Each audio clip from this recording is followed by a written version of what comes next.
All right, good morning, good afternoon, good evening, whenever you're seeing this. Let's give this a shot. Today is going to be locked pronation slash posting back pressure. What do I mean by slash posting back pressure? Okay, so I'm not going to lift it yet, but this is locked pronation, okay? That's all you're going to do is you're going to post up. The belt is wrapped around your thumb, that's it, just around your thumb, okay? And you're gonna post up and pull back, right? Which is still posting back pressure. This is just posting back pressure. Now the theory is that my pronation, this is failing pronation.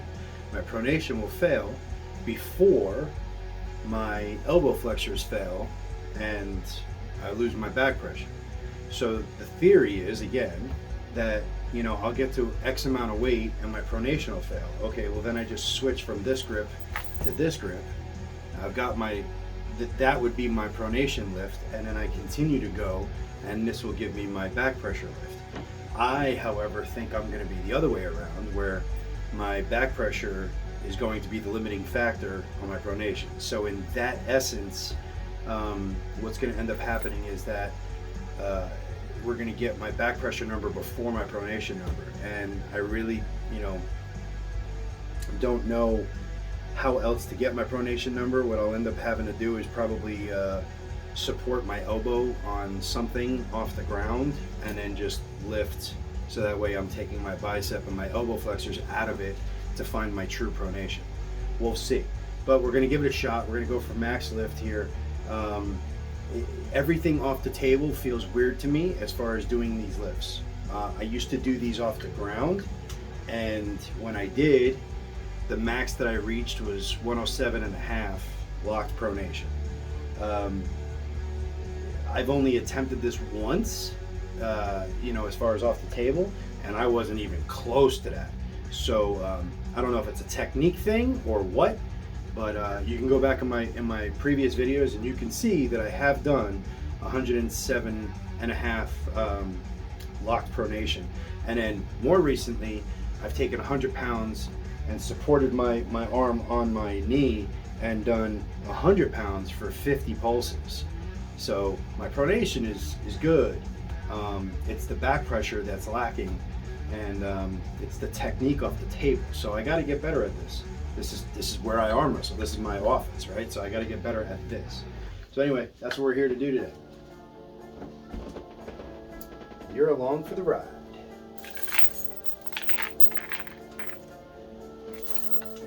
All right. So what's on the stack right now is 50 pounds, and I will try to remember to show you guys the weight at the end. I failed to do that with my right hand side pressure.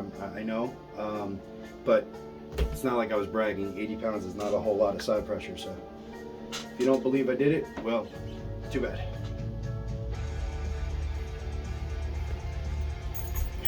All right, so that's a lift.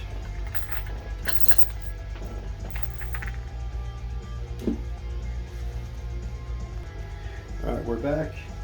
I jumped up to 75. The goal is still way higher than this, so.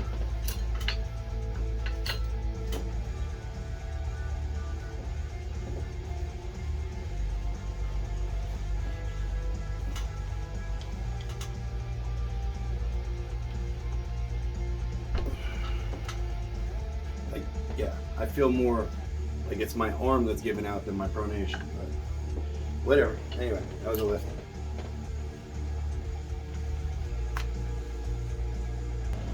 All right, we are at 85.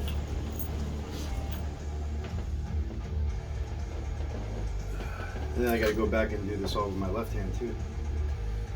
But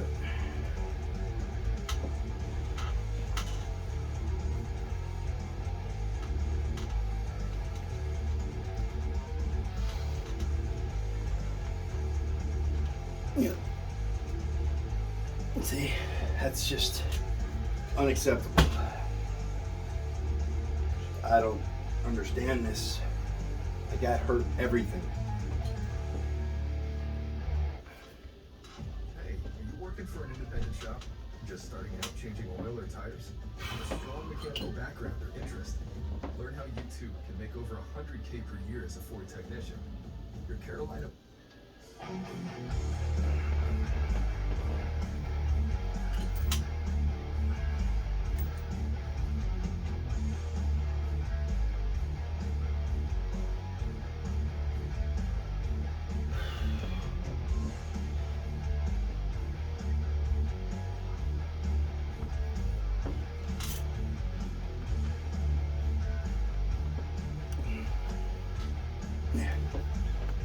I don't know what to tell you. It's not my pronation that's failing, it's my back pressure, but yet if I do this off the floor, I'll be able to lift it. I don't understand. It's the angles. We're gonna find out if I'm nuts or not. I mean, yes, I understand that I'm still sick and all of that stuff, but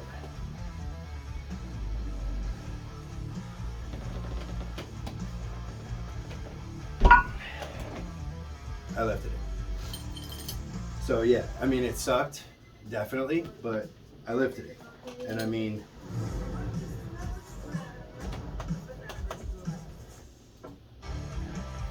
you gotta remember, that's after basically maxing out and stretching out on the table. So, you know, I'm already feeling weaker there. I mean, I could probably do 100 plus pounds, not today, not now, but normally I could.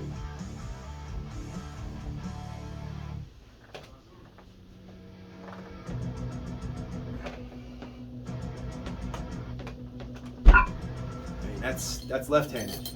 So I don't know. I guess the thing is there's something on the table that's the angle of this, for some reason, I'm much weaker at than this. So I guess what that means is that, you know, I've got to do a whole lot more work on the table, like from the table, from the pulley, in order to get my bicep strong enough and my back pressure strong enough on the table, because I've got the back pressure here, like off the ground. Again, go back and watch the videos, you'll see. I've lifted maximum was 107.5 pounds right, and I believe it was like 95 or 100 pounds left, I don't remember, but it was something up there. And that was unsupported, just like I just did. There was no, you know, my elbow wasn't supported, I lifted straight up. So I still had to hang it off my bicep. My bicep still held it. So I really don't know what the difference is, but I got to figure that out. And that means that I've just got to do a whole lot more work off the table. And that's what I'm going to do, is figure that out. But yeah, hey, I show you my failures just as well as I show you my successes. And you know, I'm not going to wind up, I'm not going to push it now, because again, I've already been stretched out. It's like I maxed out, and I can feel it pretty good here, and it doesn't really matter, right? It doesn't matter what I'm doing off the ground. It matters what I'm doing off the table, and off the table, I'm freaking weak. So that's the part I got to figure out, is off the table. So I'll be doing a whole lot of volume work and a whole lot of, you know, work from the table to make sure that I'm getting those angles correct.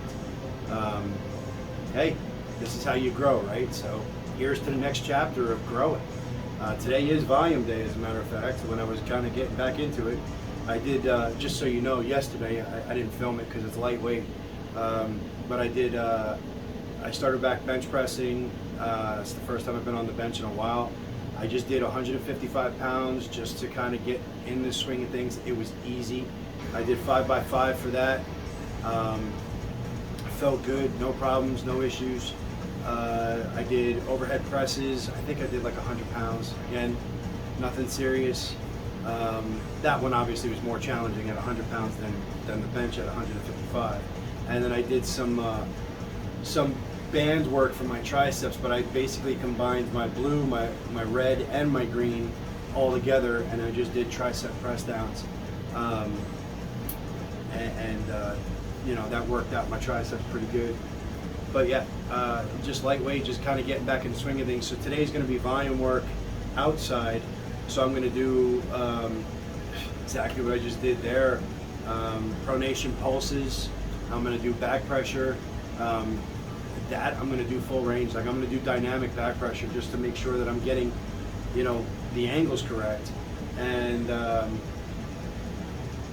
rise.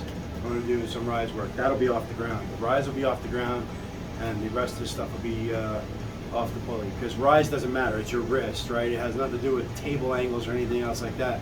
It's literally just your wrist. Everything else seems to play a big part as far as the angles and stuff like that. Ever since I got this pulley, I haven't been able to even come close to my previous back pressure / pronation PRs.